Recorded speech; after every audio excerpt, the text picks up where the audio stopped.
Well, this is a tough day at the office, getting a chance to drive the second generation Audi R8. In fact, this is my second chance getting to drive this latest car. I had a chance to drive the Spider or Cabriolet in Spain on beautiful roads, and now the R8 Coupe.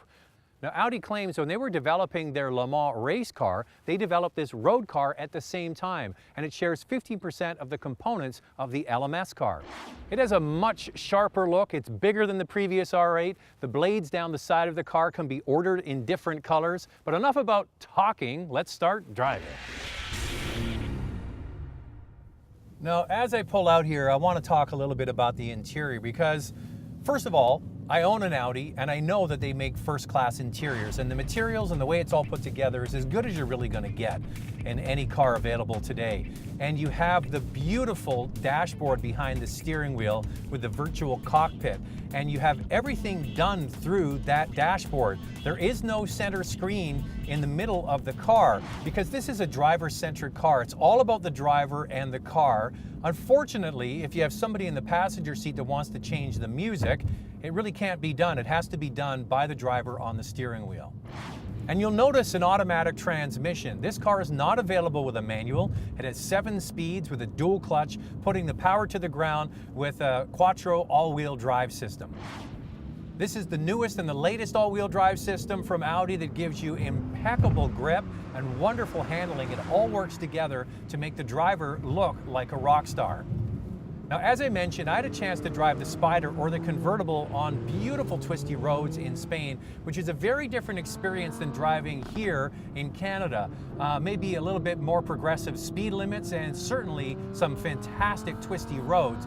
And the car does everything absolutely impeccably. You have different drive modes that you can select, and it can be equipped for the very first time with magnetic ride control. There are 2 versions. There's the Audi R8 V10. That's a 5.2 liter with 540 horsepower, and the one I'm driving today is the V10 Plus, and it pumps it up to 610 horsepower. Now, having had a chance to drive this car and spending a whole day, 6+ hours driving the convertible, I can tell you they have a broad spectrum of buyers that they're trying to appeal with.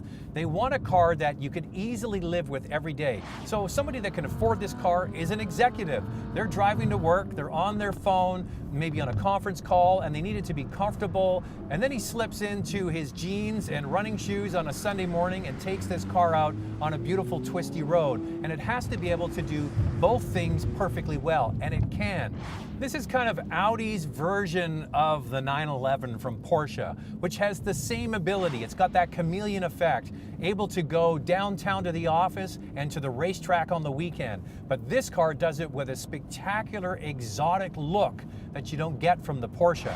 And whoever's sitting in the right seat is going to have just as much fun as the driver.